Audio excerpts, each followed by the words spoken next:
Saudara-saudara yang kasih dalam Tuhan, kalau Tuhan Yesus itu segala-segalanya bagi kita, maka saudara harus menyadari bahwa tergantung daripada sikap saudara terhadap menanggapi apa yang Tuhan mau lakukan terhadap saudara.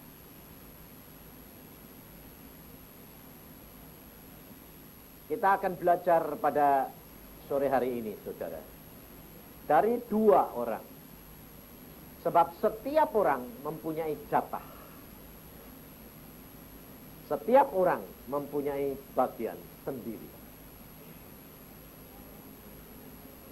Dari dua orang ini adalah dari Yakub dan Yusuf.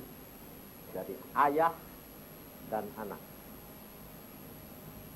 Sebab kita kerap kali tidak menyadari, saudara, bahwa sikap kita adalah yang menetapkan. Maka kemarin saya katakan, ada yang Tuhan memutuskan, ada yang Tuhan menetapkan. Nah, kita lihat, saudara. Di dalam kitab Kejadian pasal yang ke-25, kitab Kejadian pasal 25, saudara, di dalam kitab Kejadian pasal 25, lihat ayat yang ke-23. Firman Tuhan kepadanya, dua bangsa ada dalam kandunganmu, dan dua suku bangsa akan berpencar dari dalam rahimmu. Suku bangsa yang satu akan lebih kuat dari yang lain, dan anak yang tua akan menjadi hamba kepada anak yang muda. Nah, ini firman Tuhan kepada Iska dan Ribkah. Ribkah tahu, Iska tahu. Pada waktu anak dua ini dilahirkan, Esau dan Yakub, maka dia tahu kalau Yakub akan menjadi tuan dan yang lebih utama. Jadi Yakub punya jatah, saudara. Ini jatah ini diputuskan atau ditetapkan? Hah?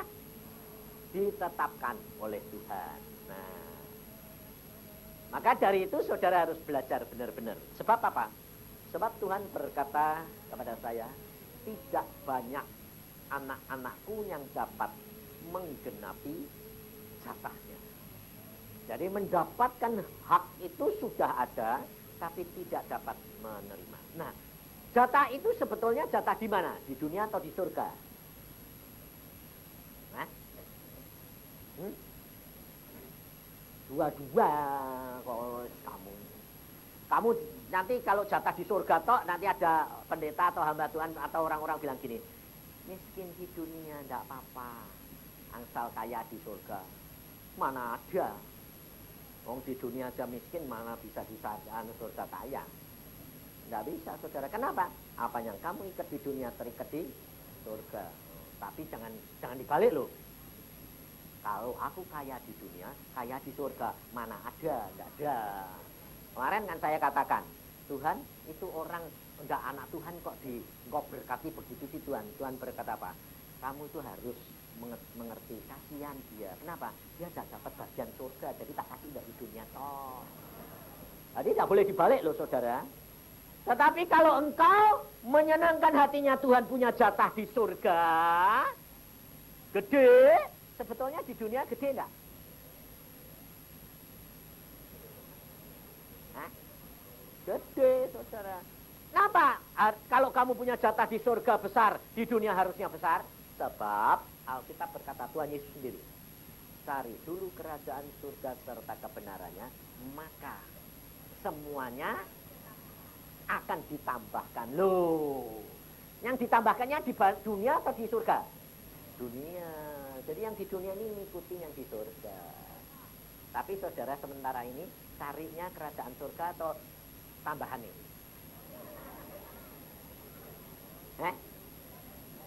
Ayo jujur, kerajaannya surga atau tambahannya? Tambahannya toh. Kenapa kok tambahannya? Sebab tambahannya itu bisa dirasakan sekarang. Yang itu tuh iman, itu percayakan sesuatu yang tidak kelihatan, susah. Maka dari itu saudara, kita harus belajar. Tuhan pada hari ini memberikan pilihan kepada saudara. Saudara mau milih yang mana boleh, tidak dilarang. Tapi pasang telinga dan pengertian yang benar. Contohnya saya kemarin bilang, ini seminar cuma diadakan sampai Juni. Saudara dipersiapkan untuk apa? Menjadi kuat untuk menghadapi kalau ada penderitaan. Ya kan? Ada beberapa orang, sebagian besar bilang, waduh, Pak Yusak sudah ngomong, nanti setelah Juni ada penderitaan loh. Ini pakai konklusi sendiri, omongan saya diputar balik. Nanti saya dimaki-maki orang ini. Tapi saya sudah siap, tidak apa-apa. Biasa. Sebab hamba Tuhan itu, apalagi seorang yang menyampaikan firman Tuhan, itu gawat, diputar balikin semua. Makanya saya bilang, selalu saya ngomongnya, tidak apa-apa, ya dimarahin, biarin. Wong Tuhan Yesus ya gitu. Tuhan Yesusnya bangkit, dikatakan dicuri. Tuhannya ya, tidak apa-apa. Sebab apa saudara? Saudara harus tahu, yang kita raih itu yang di atas, bukan yang di bawah. Maka dari itu, saudara harus tahu, kalau saudara ngejar-ngejar tambahannya, saudara tidak dapat, malah tidak dapat. Tapi kalau saudara tinggalkan yang tambahan itu, saudara kejar kerajaan surga, itu nanti datang sendiri. Sebab Tuhan berkata, aku akan perintahkan berkat, ngejar kamu. Tapi susah. Susahnya sebab apa? Kita sudah dari kecil dibiasakan hidup dari kenyataan yang kita lihat dan kita dengar. Maka dari itu, coba. Ribkah tahu kalau Yakub bakal jadi tuan. Nah, saudara, pada waktu Iskak sudah tua, matanya sudah kabur, maka dia mau memberkati si Esau, Ribkah dengar. Nah, tapi sebelum itu, Yakub sudah tahu enggak kalau dia itu bakal jadi tuan? Tahu, diberitahu sama ibunya. Contohnya, pada waktu Esau itu pulang dari berburu, dia masak apa? Kacang merah. Esau minta. Yakub bilang apa? Jual dulu hak kesulungan. Kenapa? Yakub tahu soalnya. Jadi dia mengejar target dengan cara sendiri. Saudara juga kerap kali ikut Tuhan gitu toh. Bagaimana ya dapat karunia? Aku mau seperti dia. Aku mau seperti dia. Lihat tak? Terus urapan. Bagaimana sih Pak? Supaya dapat karunia lidah. Dapat urapan. Loh aku bilang, urapan karunia lidah itu pemberian atau bisa dibeli? Lah kalau pemberian kok kamu sing ngotot? Wong sak sukai sing ngasih itu. Kalau kamu menyenangkan hatinya dia, segala-galanya dikasih. Sebab begini saudara. Makanya itu kenali wataknya Tuhan. Pada waktu saya pergi ke Israel, di Israel kan kalau lihat-lihat itu kan jalan-jalan kan capek luar biasa. Tidurnya saja sudah jam 11, setengah 12. Berarti lelah, tidurnya seblek enak. Nah, setengah 4 dibangunin Tuhan, saudara. Waduh, rasanya, waktu dibangunin, bisa bangun, ya tahu, bisa ngantuk. Tidur lagi, saudara. Sadar sih sadar, tapi nyer. Tuhan lalu datang lagi bilang, Yusak, masakan aku datang kamu tidak mau bangun? Kaget aku. Loh, saudara perhatikan. Tuhan kalau ngomong sekali, kamu ndak nurut, itu ndak apa-apa. Karena Tuhan tuh tahu, kamu ini ndablek. Bahasanya Jawa ndablek tahu ndak? Hah? Ndak tahu toh? Itu gini, bukan melawan. Sudah dipanggil tapi ya enggak nurut gitu loh ya. Nah, saya gitu toh bangun ngantuk ya. Terus kedua, kalau kedua saudara tidak mau, dia akan memanggil ketiga. Tapi pasti saudara tidak akan nurut. Kenapa? Sebab kesempatan itu diberi 3 kali, 2 kali sudah gagal. Gamenya kalah. Sudah 2-1 itu sudah tidak bisa. Jadi saudara harus perhatikan, kalau sekali Tuhan ngomong, pertama kamu tidak nurut, kedua kali segera. Saya juga gitu. Pada waktu kedua, masa kan aku datang kamu tidak mau? Oh, mau. Langsung saya lutut. Nah, ada apa? Tapi begitu itu apa sudah sadar? Belum, saudara. Rohnya sudah sadar, tapi jiwanya belum. Dagingnya belum, saudara. Sehingga Tuhan tanya gini, kamu ada di mana? Tidak ngerti. Di mana? Loh, kamu ini sekarang di mana? Nah, ya, di mana ya Tuhan? Tidak tahu, aku bilang gitu. Nah, tapi Tuhan itu luar biasa, rendah hati. Dia berkata, kamu di Yerusalem. Oh ya, betul. Di Yerusalem. Ada apa? Nah, terus dia bilang, minta apa saja yang kamu minta, aku beri. Seperti aku menemui Salomo, aku menemui kamu. Bayangin saudara, itu dapat hak istimewa, ya toh? Tidak semua orang punya. Bayangin, waktu saya dapat gitu, langsung sadar. Kenapa sadar? Sebab pikirannya masih dunia. Sebab mikir Salomo, istri ini 1000, lumayan. Sadar. Wong ini bekas mata keranjang ditanyai gitu. Ya toh, bos, emas seperti batu, kan kaya raya. Ya toh. Wah, sadar saya. Saudara juga gitu toh? Pikirannya apa ya? Pas kena poinnya mesti sadar. Saya gitu, saudara. Jujur saya memang orangnya ya. Ini memang jelek kok. Jadi saya bilang, oh ya. Langsung mikir loh ini. Mikir apa? Tuhan, minta apa saja? Ya. Rohani jasmani? Ya. Bayangin saudara. Terus kalau sudah Tuhan bilang ya, sing dipikirin rohani dulu apa jasmani? Jasmani pasti. Ya saya ya gitu. Ngitung. Wah, aku ini kedudukan saya penginjil. Kalau saya kaya, ya toh, penginjil ngasih. Nggak usah minta balasan loh. Kan orang nurut semua. Nah, ya toh, sudah dipakai, duitnya pro-prolan dibayari. Ya, nurut semua, saudara. Nah, saya gitu. Wah, dimikir itu Tuhan sabar loh, saudara. Dia nongkrong di hati gini. Tadi saya mikir itu sampai gitu gini. Ini minta kaya, minta pinter, minta nubuat. Saya bilang, membangkitkan uang mati. Loh, soalnya kalau saya bangkitkan uang mati, pasti orang golek aku. Ya toh? Bener toh? Sebabnya orang banyak takut. Jadi umurnya minta panjang deh.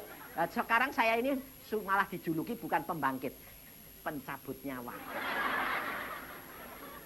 Kenapa? Sebab anggar tak doake mati itu. Makanya hati-hati ya. Sebab hari ini juga ada loh, terus terang gak jujur loh ya. Ini urapan itu macam-macam. Tapi ada satu urapan di mana Tuhan Yesus mau dikubur. Pada waktu Tuhan Yesus diurapi sama perempuan itu, Tuhan Yesus bilang apa? Biarkan dia ngurapi, karena ini persiapan untuk penguburanku, betul?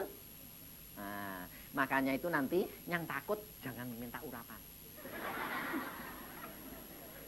Sebab ada urapan mati loh. Urapan untuk disiapkan kubur. Nah, jadi urapan itu macam-macam loh. Tapi sebetulnya yang dapat ini saya cuma nerusin Agung, Pak, ada urapan nanti. Ini ada beberapa orang yang di sini harus disiapkan di kubur itu, Pak. Aku ini sudah dijuluki tukang cabut nyawa. Ini nanti habis urapan, bulan depan do mati, bubar. Jadi tergantung saudara, kalau takut jangan ikut, tak apa-apa. Nah, saudara, kalau engkau seperti saya ditanya Tuhan, sudah merancang segala macam perkara, tak susun sampean. Banyak sekali. Saya bilang, banyak loh Tuhan. Tuhan itu mak mesem. Cuma saya mempunyai satu kelebihan, saudara, yang diajarkan Tuhan dari kecil, dari umur 12. Segala sesuatu kamu harus konsultasi, bicara sama Roh Kudus. Sebab Roh Kudus yang ada di dalam diri kamu, itu yang akan memimpin kamu dalam seluruh kebenaran. Kamu tidak akan tahu pikirannya Allah, kecuali Roh Kudus yang tahu. Nah, saya sudah mikir, saudara, sudah banyak, ratusan.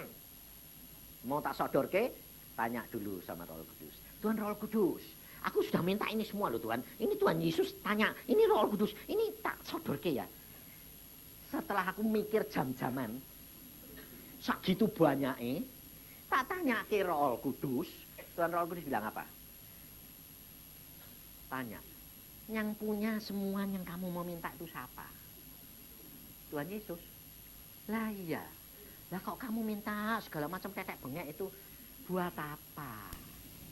Kamu minta kaya, kamu nanti akan jadi berhala. Kamu minta karunia untuk membangkitkan orang mati, orang lain akan menyembah kamu. Kamu mencuri kemuliaan Tuhan. Wah, kok salah semua? Terus bagaimana? Yang punya semuanya siapa? Tuhan. Lalu Tuhan bilang, hubunganmu sama bapakmu di surga adalah anak dan bapak.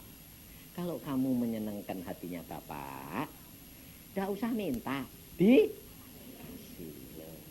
Oh, kalau gitu mau mikir tadi, lah mbok dari tadi. Mbok ajari gitu. Lah kamu tidak tanya kok. Tuhan itu tidak pernah memaksa saudara dan saya. Pada waktu saya tanya, Tuhan bilang, ngerti maksudku? Ya. Minta hanya satu. Apa? Menyenangkan hatimu. Pada waktu saya bilang, Tuhan, aku cuma minta satu. Tuhan ini malah mesem, ketawa.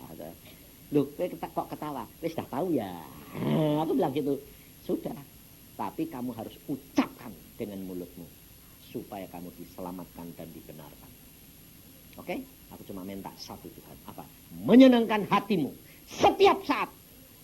Dia manggut-manggut, saudara. Dia bilang gini, berbahagialah engkau hambaku. Kalau engkau minta karunia, engkau akan jatuh karena karunia. Kamu tahu Salomo? Dia minta kekayaan, minta hikmat. Dia jatuh karena hikmat. Kenapa? Dia minta hikmat. Supaya dapat memerintah. Supaya dapat bijaksana. Dia jatuh karena kebijaksanaannya. Apa jatuhnya? Dia punya istri banyak. Dia tidak mau nyinggung hatinya.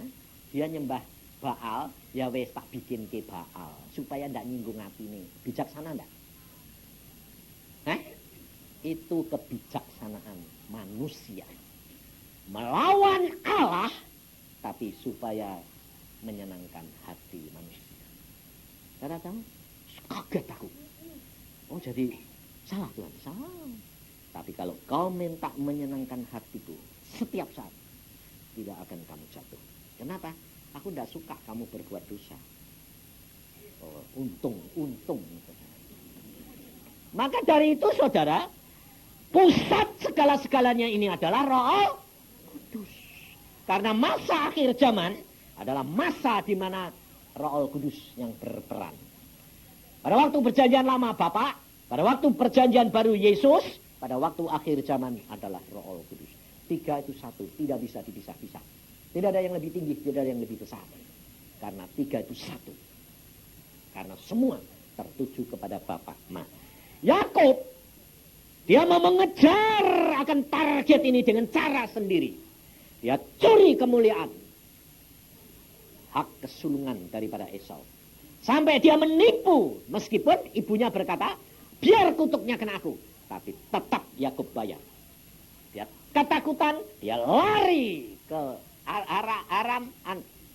Haran, dan dia turut Laban. Saudara tahu dia bayar berapa? Dia menipu ayahnya, dia menipu kakaknya, merebut hak. Dia tetap dapat jatahnya, tapi dia harus bayar sekitar 25 tahun. Saudara tahu? Dengan cara sendiri untuk mendapatkan. Dia ditipu Laban tentang hal harta benda 7 tahun. Dia ditipu Laban senengnya, cintanya sama Rachel. Dikasih Lea 7 tahun. Untuk dapat Rachel tambah 7 tahun. Jadi karena cintanya sama Rachel, dia bayar 14 tahun. Bayangin saudara. Segala sesuatu perbuatan dosa harus bayar harganya. Jangan saudara bilang, kan aku sudah bertobat Pak. Sudah. Allah sudah mengampuni. Tetapi Alkitab berkata, aku mengampuni, tapi aku tidak membebaskan kamu dari hukuman. Jadi diampuni dalam dunia roh. Dalam dunia daging, saudara tetap harus bayar. Jadi ini harus diperhatikan saudara. Supaya saudara itu menyadari bahwa hidup kekristenan itu bukan hikmat dunia, tapi hikmat Allah. Nah, kalau Yakub mengejar itu bayar 2 kali, Yusuf juga punya jatah saudara. Karena pada waktu dia muda kecil, Allah sudah memberikan mimpi. Bahwa bulan bintang menyembah, bulan matahari dan 11 bintang menyembah, padi-padi menyembah kepada dia 11 kelompok. Dia cerita, aku kok ngimpi ini kok aneh. Saudara-saudaranya tahu, bapaknya tahu, kalau dia bakal jadi penguasa daripada seluruh keluarganya. Tapi Yusuf tidak mencari jalan sendiri. Dia ikuti aliran. Hari demi hari berjalan saja. Bahasa agungnya flow. Itu bahasa agung. Saya ini tidak pintar Inggris, tapi gara-gara dia jadi kok enak ya, flow. Jadi ya nurut wae, tidak apa-apa. Wong dhek sing pinter, aku bodoh ya tidak apa-apa toh ya. Aku yang ngaku memang bodoh, aku tidak bisa Inggris, tapi tidak percaya orang. Tidak bisa. Lah kok bisa jadi dokter? Lah ya itu sing aneh. Sebab dokter itu, kedokteran itu bukunya itu Inggris, Jerman, Belanda, Prancis. Aku tidak bisa saudara. Karena apa? Tidak punya buku. Nah, kenapa tidak punya buku? Lah beliau tidak bisa baca kok. Enggak apa. Jadi saya sekolah kedokteran itu tidak punya buku. Saya kalau belajar sama teman-teman terus pergi ke perpustakaan. Nah, kok bisa? Lah dibocorin Tuhan. Setiap kali mau ujian Tuhan bilang, Tuhan aku ini tidak bisa apa-apa loh, Tuhan tidak tahu. Nanti yang keluar tuh halaman ini. Sana, tanya. Lu tanya sama siapa? Ada temenmu ini. Nah, gitu. Lulus. Sebabnya apa? Lah Tuhan kok. Wong yang suruh sekolah ya Tuhan ya toh. Aku bilang, kau yang suruh sekolah, kau yang tanggung jawab lo ya. Ya. Lah saudara, Tuhan itu luar biasa. Makanya saya bilang, bergaullah karib dengan Tuhan. Luar biasa. Saya sekolah itu diatur Tuhan. Mau lulus tahu. Mau tidak lulus ya tahu. Sebabnya kalau aku sombong sedikit, saya bilang, gue tidak lulus. Aku pernah nakal. Saya menguasai ilmu itu, benar-benar tak kuasai. Mahasiswa itu tiap 10 tak tentir, tak ajari. Jadi saya pasti lulus. Aku bilang, Tuhan, aku pasti lulus. Tuhan ngomong, gue tidak lulus. Kenapa? Sombong. Aku bilang, engkau jangan ikut-ikut, aku pasti lulus. Kurang ajar enggak?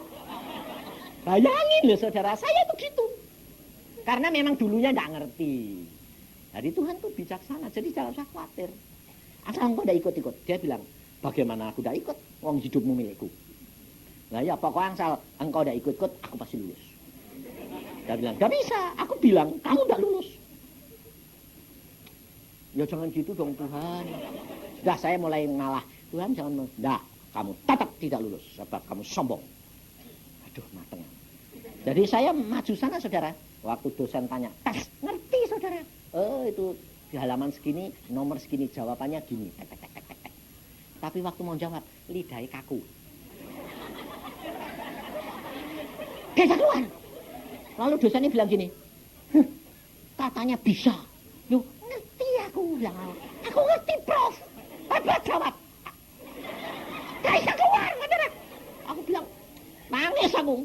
Terus disodori kertas. Ya, kalau tidak bisa ngomong, tulis. Tulis ya bisa. Aku bilang, nah ini. Gak bisa jalan. Gak mau nurut kayak orang lumpuh pian sui.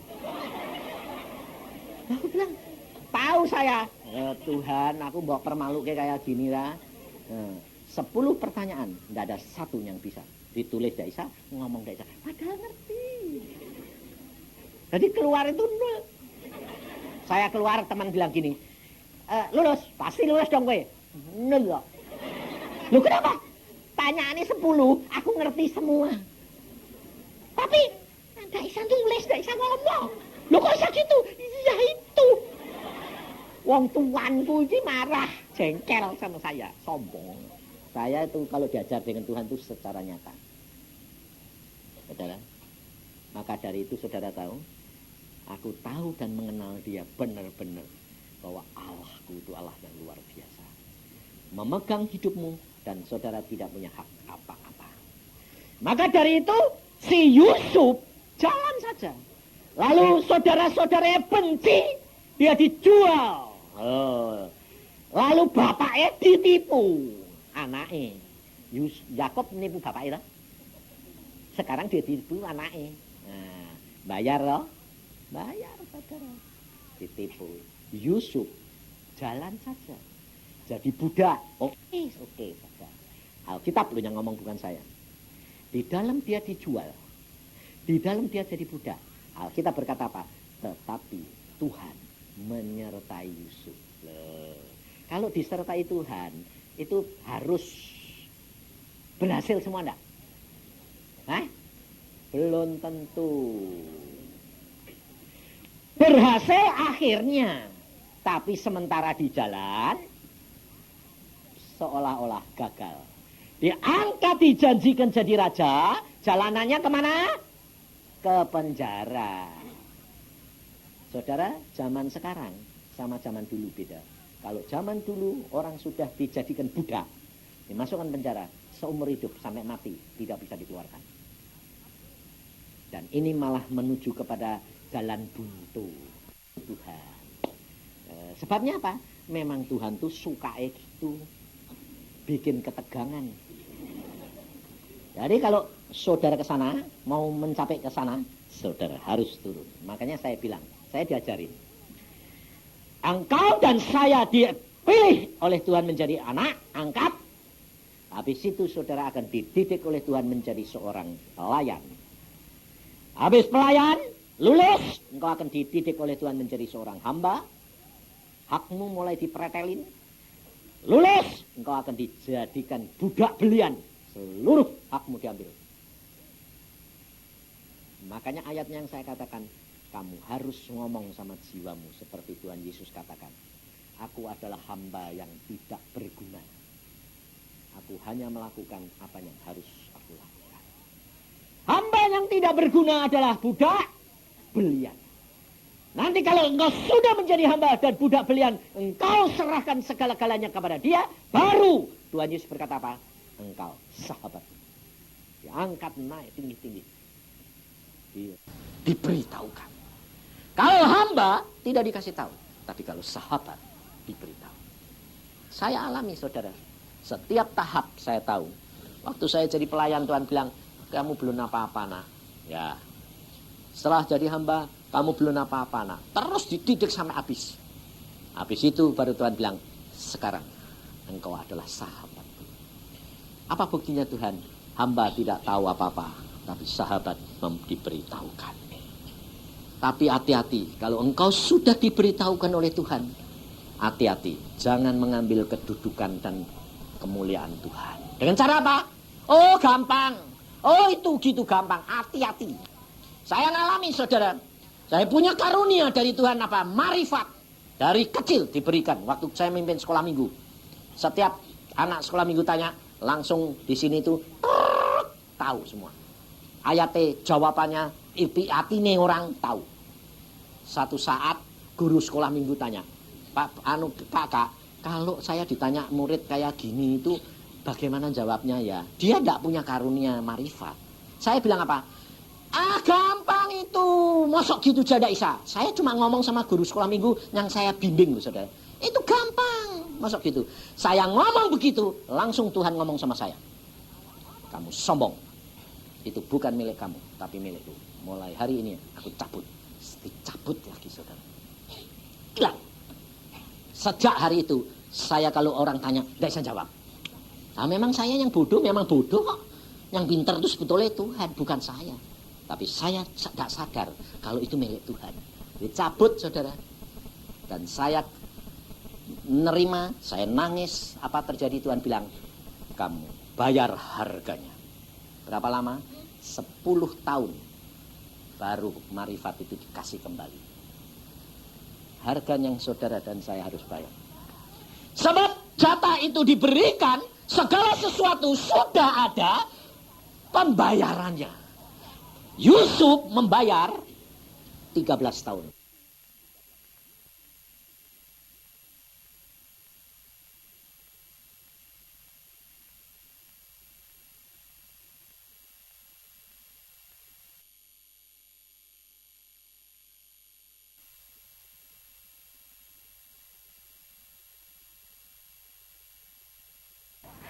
Yusuf membayar 13 tahun.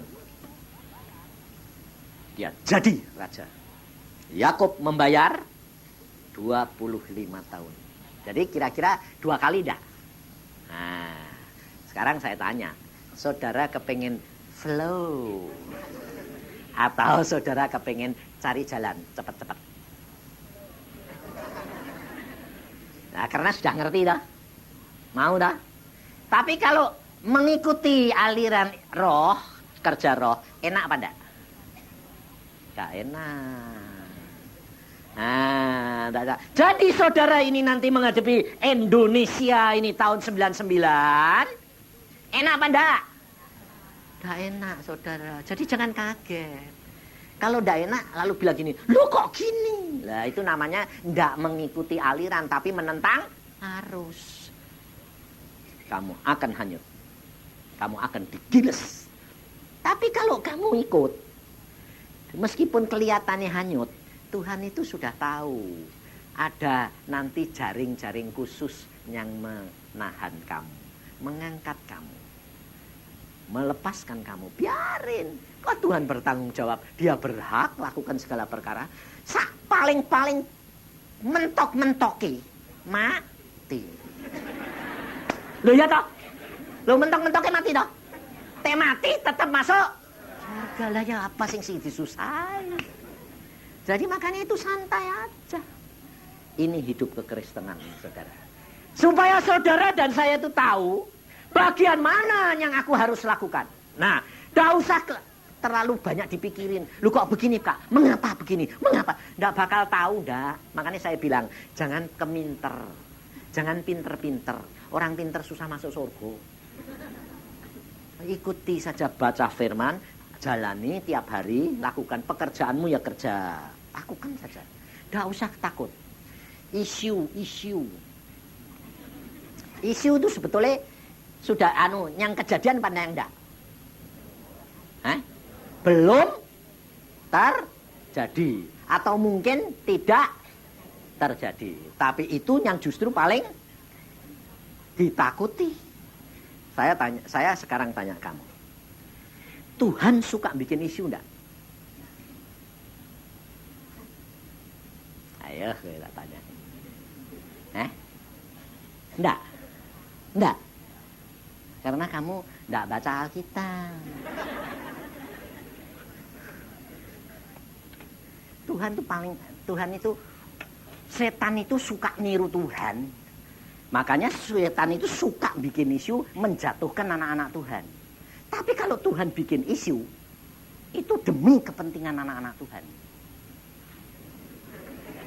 Makanya baca Alkitab, nanti kan kamu mengenal Tuhan itu dari segala segi. Jadi ada isu, bapakku luwih pinter kok. Jadi tidak masalah. Itu kan setan, kerjaan setan, tidak masalah. Sebab apa? Itu Tuhan. Ayo baca coba. Makanya itu belajar firman Tuhan. Baca firman Tuhan itu luar biasa loh saudara. Nyenengke tenan.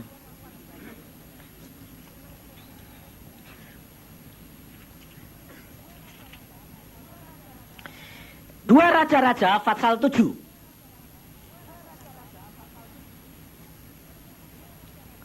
Ayo perhatikan. Nah, nanti saudara tahu itu. Ya. Pada waktu Samaria itu dikepung, maka terjadi kelaparan luar biasa. Nah, jadi seperti nanti kalau Indonesia ada kelaparan, ada apa, tidak usah takut.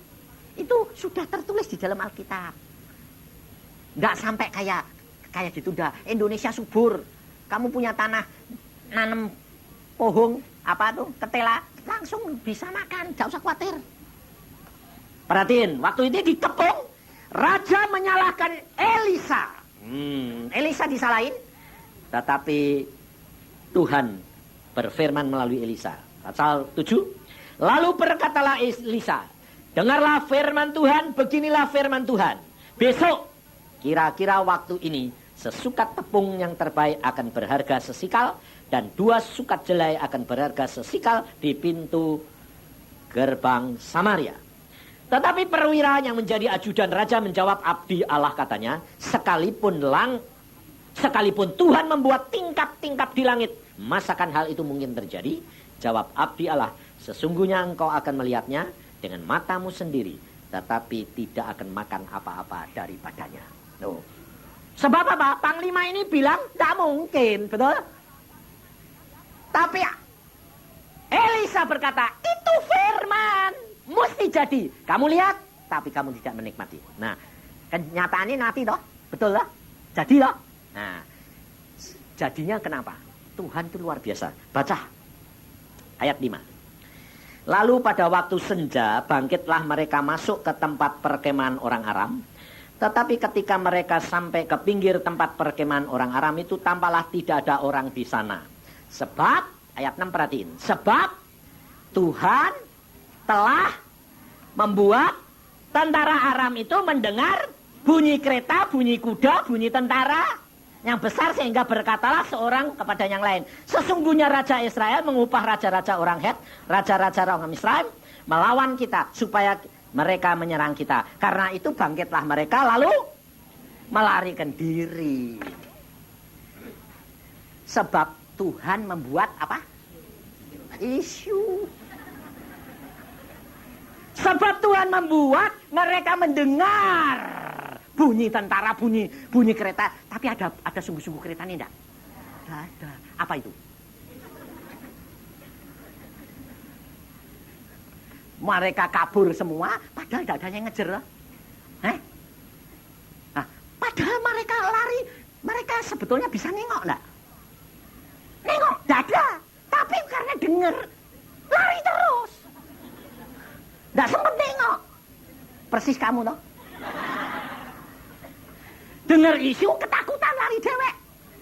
Padahal Alkitab sudah ngajar, jangan takut. Itu cuma isu. Nah, segala perkara kamu dengar, ya kamu tinggal lapor mbak Tuhan, beto. Tuhan Roh Kudus, aku kok dengar gini-gini. Ya itu apa sih Tuhan? Nah, Tuhan bilang, tenang aja. Nah, isu. Lah ya toh. Lah, tapi ini Tuhan yang buat dewek. Loh, bukan saya loh ya. Alkitab loh yang ngomong. Sebab Tuhan membuat mereka mendengar. Padahal tidak ada apa-apa. Kabur. Ngerti? Bahwa Allahmu itu segala perkara itu ditiru setan perbuatannya. Buat menjatuhkan saudara dan saya. Jangan takut. Karena Roh Kudus ada. Nah, coba perhatiin. Di dalam Yusuf, di dalam diri Yusuf tadi, saudara balik ke Kejadian. Di dalam diri Yusuf, apa yang dikatakan oleh Firaun? Coba perhatiin. Di dalam Kejadian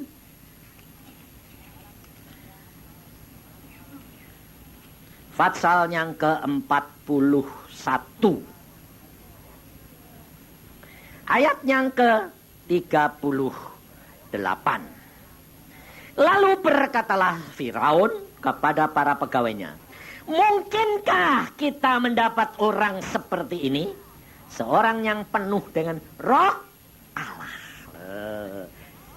Jadi Yusuf bisa mengartikan mimpi karena roh Allah. Karunia karena ada roh Allah. Nah, sekarang Roh Kudus ada enggak di dalam diri saudara? Ada. Ada toh? Jadi saudara harusnya sama dengan Yusuf. Saudara harus menghadapi segala penderitaan, segala jalan yang saudara alami, saudara harus ngomong seperti Yusuf. Di dalam kitab Kejadian ini, yang terakhir, ayat pasal 50, ayat yang ke-20.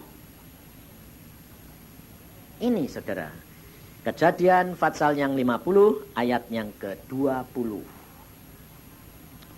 Memang kamu telah mereka-rekakan yang jahat terhadap aku, tetapi Allah telah mereka-rekakannya untuk kebaikan. Dengan maksud melakukan seperti yang terjadi sekarang ini, memelihara hidup suatu bangsa yang besar. Loh, sekarang Tuhan juga suka mereka-reka enggak?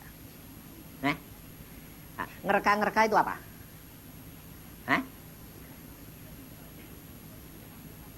Apa? Apa? Menetap. Menetap. Mereka-reka kok nebak piye?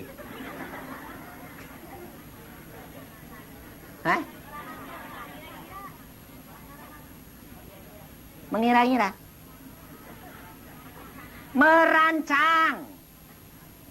Kamu merancang kejahatan, tapi Allah merancang kebaikan melalui rencana jahat orang. Jadi kalau saudara dijahati, harusnya apa?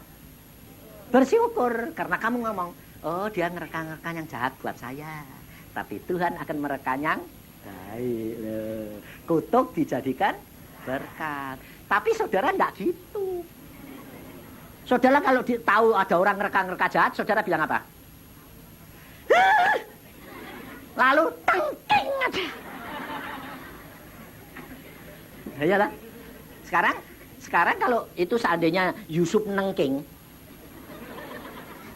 rekaan daripada saudara-saudaranya menjual Yusuf ke Mesir, enggak jadi, Yusuf jadi raja enggak?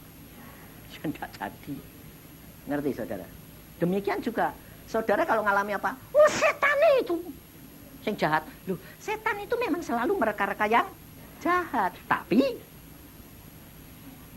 Tuhan itu memanfaatkan setan. Loh, dia lihat, kamu nakal ya, kamu yang bikin anak gini. Yes Ben, nanti tak puter, letak, dinding lah. Tuhan itu suka mainan. Aku sampai, Tuhan kok itu kok suka gurau. Suka gurau. Loh, Tuhan itu suka. Padahal pada waktu Tuhan Yesus di dalam dunia, baca Alkitab, tidak pernah ketawa. Loh, betul dah? Tidak ada Tuhan ketawa, tidak ada.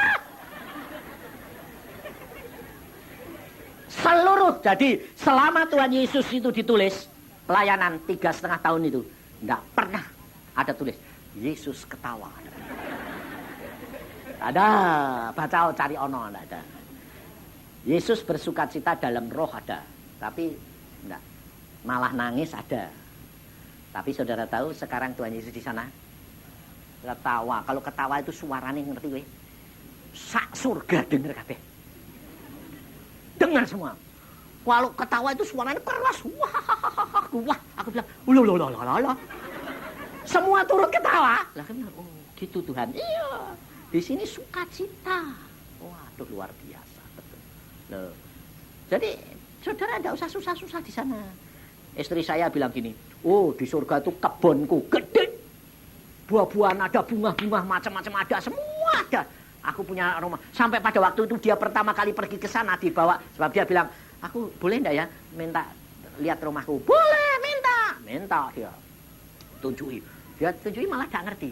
Pikirnya, siapa ya yang punya kebun kok bagusnya kayak gini? Kok kaya amat? Wah, kalau aku punya kayak gini, senengnya kayak apa? Padahal punya dia. Enggak ngerti, saudara. Nah, tapi setelah dia pulang ke sini, dia di sana punya kebun kayak gitu. Meliharanya bingung enggak ya? Nanti bersihin daun kering piye? Di sana enggak ada daun kering, saudara. Kamu makan buah plus, mau makan, enggak habis. Lalu, ini buang mana Tuhan? Ada habis. Ya buang aja. Loh, tempatnya sampah, enggak Lah terus buang aja, dibuang plus hilang. Buahnya kekal, mbok petik dia muncul lagi. Muncul lagi. Lah karena ngambil beberapa serakah masih makan sudah ngambil lagi, makan panggil. Nggak habis toh lama-lama. Nah ini piye Tuhan? Buang aja, buang plus hilang. Gak ada sampah, gak ada. Yang ada itu semua enak. Ngerti saudara? Loh, saudara itu disediain di sana itu kayak begitu. Makanya hari ini Tuhan berkata begini, urapi anak-anakku. Nah, saya ini cuma nurut. Berikan mereka supaya apa? Kesabaran. Sabar apa? Sabar menanggung apa? Derita. Supaya menggenapkan rencana Tuhan. Tapi penderitaan yang kau diberikan itu bukan penderitaan, jalan yang harus dihadapi untuk mencapai target yang Tuhan sudah sediakan. Sebab kerap kali kita itu tidak sabar. Yusuf dia sabar sampai mencapai. Meskipun bagaimana, saudara lebih enak nurut Tuhan. Bayarnya tetap murah. Daripada kalau jalan dewek. Mau enggak nyerahin? Pasti mau. Jalan dewek. Mau enggak nyerahin? Pasti mau. Tapi baca firman. Nanti kan suruh baca firman yang ngantuk. Ngantuk. Makanya di Jakarta ini ada orang. Satu saat dia telepon sama saya gini. Pak, jam 12 malam loh. Lah aku kan sudah tidur. Wong aku kalau jam 2 dibangunin Tuhan, jam 3. Dia bilang kering. Udah tak angkat. Bagaimana tak angkat? Halo? Pak, tolong. Kamu ini ingat bebel kok jam 12. Orang enak-enak tidur. Jawabannya kurang ajar ya. Bapak sih bisa tidur, aku tidak bisa tidur. Lah yang kamu yang tidak bisa tidur kok ngurusin yang bisa tidur. Lalu dia bilang, ya Pak aku ini sudah 1-2 tahun tidak bisa tidur. Minum obat, tambah lama tambah keras.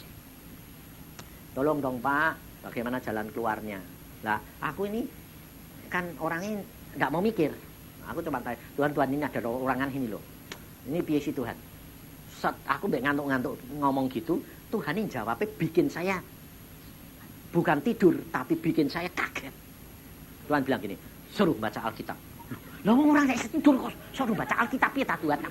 Lah terus obatnya berhenti. Loh, piye ta Tuhan? Nurut, ngomong aja, ngomong. Kamu mau sembuh? Mau. Stop obat. Wah, puji Tuhan. Bareng baca Alkitab. Hah? Loh, apa Pak? Baca Alkitab. Cuma baca Alkitab, ya. Loh, sudah tak lakukan Pak. Loh, tapi kalau kamu baca Alkitab kan nyari yang Mazmur, Amsal, sing rame-rame. Ini enggak. Lah terus Pak, baca Imamat, Bilangan. Lalu dia bilang, oh ya betul, itu belum pernah saya baca. Nah, ternyata kamu punya obatnya, tapi belum pernah minum. Loh, cuma baca Pak? Iya. Selesai telepon, stop obat, baca. Saya jamin pasti tidur. Benar saudara. Bangun lagi Pak, baca lagi, tidur lagi. Kenapa? Kenapa kalau kamu tak suruh baca Alkitab kok tidur kenapa? Bosan? Ngawur. Sebab saudara tahu, kalau kamu baca Alkitab, setan itu tahu. Kalau kamu ngerti banyak firman, kamu punya kuasa. Sebab setan paling takut sama firman. Lihat, Tuhan Yesus kalau diuji bilang apa? Ada tertulis. Kamu obatnya mbok simpen. Tak mau mbok telan. Makanya aku bilang baca Alkitab itu harus dari Kejadian sampai Wahyu. Semua. Jadi nanti kalau kamu berdoa, Tuhan aku ngalami ini. Apa? Masuk. Karena Roh Kudus mengingatkan apa yang Yesus pernah katakan. Lakukan jadi. Jadi dia baca, nurut saudara, baca, tidur, baca, bangun, tidur lagi, baca, tidur. Lama-lama tidur terus sebab setannya bilang, ini tidak tak bikin tidur, baca terus, payah ini nanti. Aku bakal diikat ini nanti. Ya toh, ditengking, diikat dalam nama Yesus. Wis biar tidur baik, tidur. 2 bulan kemudian dia nemoni saya. Sampai sekarang orangnya apa ada di sini enggak tahu aku, udah arti aku. Terus dia bilang gini, hebat Pak, betul. Resepnya itu cespleng. Terus bisa tidur. Wah, tidur nyenyak sekarang. Terus enggak baca. Oh ya baca Pak. Cuma kalau bacanya itu siang, enggak malam apa. Kalau malam nanti aku enggak melek terus. Malam tidur, siang baca. Luar biasa enggak? Allahmu bisa enggak? Mustahil bagi manusia, tidak mustahil bagi Allah. Maka dari itu jangan batasi kuasa Allah. Maka dari itu saudara, kita mau masuk ke urapan. Saudara sudah tahu urapan ini. Saudara tidak menerima cuma kesabaran apa. Urapan ini sama dengan apa yang diterima oleh Yusuf. Rencana Allahmu akan terjadi. Kamu akan sanggup menanggung penderitaan. Masa yang sulit sekalipun Tuhan sudah sediakan. Kematian sekalipun tidak menakutkan kamu. Maka dari itu saudara, engkau harus siap. Tuhan itu, saya ini sama Agung suruh bikin seminar ini saudara. Tidak punya tujuan bikin gereja loh ya. Tidak ada gereja. Bukan Agung punya gereja. Tapi saya bilang, ini tidak masuk gereja mana-mana. Semua pulang ke gerejanya masing-masing. Kita hanya melakukan apa yang Tuhan perintahkan. Membantu gereja-gereja untuk mendewasakan, menyiapkan jemaatnya menghadapi dunia ini. Sebab kami tidak urusan loh. Makanya saya jangan tanya, Pak kenal aku, ingat aku. Jangan tanya, aku pasti lupa. Sebab saya ini orang yang paling tidak ingat orang. Sebab memang saya tidak mau. Yang saya ingat cuma itu Yesus. Maka dari itu saudara, tetapi sebelum urapan, ini juga Tuhan, bukan saya. Kayak kemarin, tidak ada persembahan toh? Tidak ada. Tapi hari ini Tuhan bilang, sebelum mereka diurapi, mereka beri kepadaku lebih dahulu. Saudara perhatikan, persembahan yang saudara beri, itu tidak masuk saya, tidak masuk Agung. Itu diterima oleh panitia, nanti itu didoakan, disalurkan untuk hamba-hamba Tuhan di desa-desa di mana-mana, nanti Tuhan yang merintah. Hari jangan kira kalau wah Pak Yusa untuk persembahan banyak, amit-amit. Kalau saudara nanti membawa persembahan, saudara berdoa. Kalau saudara tidak tergerak, jangan, tidak apa-apa. Tapi kalau saudara tergerak, berilah. Jadi saudara nanti yang belajar, yang rapi, yang sabar. Tutup.